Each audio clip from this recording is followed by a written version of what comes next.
אנחנו מטילים מצור מוחלט על העיר עזה. אין חשמל, אין מזון, אין מים, אין דלק. הכל סגור. אנחנו נלחמים בחיות אדם ואנחנו נוהגים בהתאם. For over a year, we've witnessed utter carnage unfolding right before our eyes in the occupied Gaza Strip with no end in sight.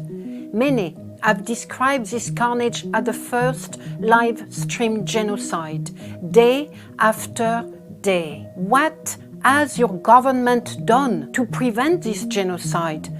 What have your political leaders done? What are they doing now?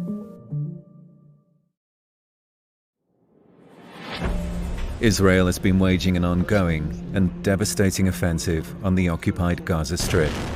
More than 43,000 Palestinians have been killed and tens of thousands injured, nearly 2 million displaced, neighborhoods flattened, aid and life-saving supplies restricted, all sparking an unprecedented humanitarian catastrophe. The term genocide has increasingly been used to describe Israel's conduct in Gaza, but how can we assess whether what is happening is actually genocide? The first treaty to explicitly define and criminalize genocide in international law was adopted by the United Nations in 1948 in response to the atrocities of World War II. To prove genocide has taken place, you need to show that one or more acts prohibited by the Genocide Convention was carried out and that it was committed with the intent to destroy in whole or in part a national, ethnical, racial or religious group, in this case, Palestinians. As part of Amnesty International's research, we have documented Israel's perpetration of 3 out of the 5 prohibited acts under the Genocide Convention since the 7th of October. These include killing members of the group, causing them serious mental or bodily harm, and inflicting conditions of life calculated to bring about their physical destruction. For example, this would include the destruction of essential infrastructure, including homes, agricultural land, water and sanitation infrastructure, and infrastructure indispensable to the civilian population. They also include the mass repeated displacement under inhumane and unsanitary conditions. And they also include the deliberate obstruction of entry of life-saving supplies and aid. It is clear the Israel authorities have deliberately inflicted these conditions and knew they would inevitably result in a deadly mix of hunger and disease, which brings us to the other important component of the crime, the intent to destroy.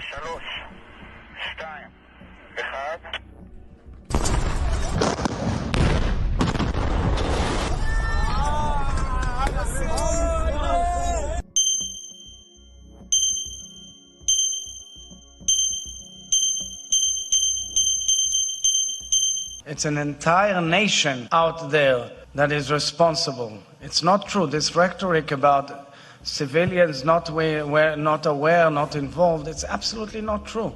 These racist, dehumanizing and genocidal statements call for the annihilation of Palestinians in Gaza and making Gaza unlivable. They provide evidence for Israel's intent to physically destroy Palestinians. As part of Amnesty International's research, we reviewed over 100 statements made by Israeli officials, and these statements clearly were echoed by Israeli soldiers on the ground.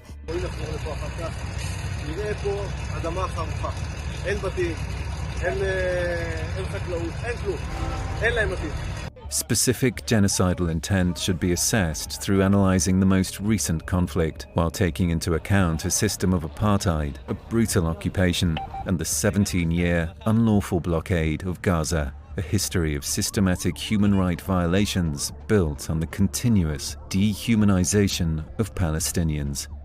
We have documented an unprecedented scale, speed, and seriousness of inhumane acts in Gaza. Palestinians are facing overwhelming trauma and pain. We have interviewed parents digging up the remains of their children with their own hands. And we have documented the mixture of hunger and disease that has ravaged Gaza, all while the healthcare sector has collapsed completely.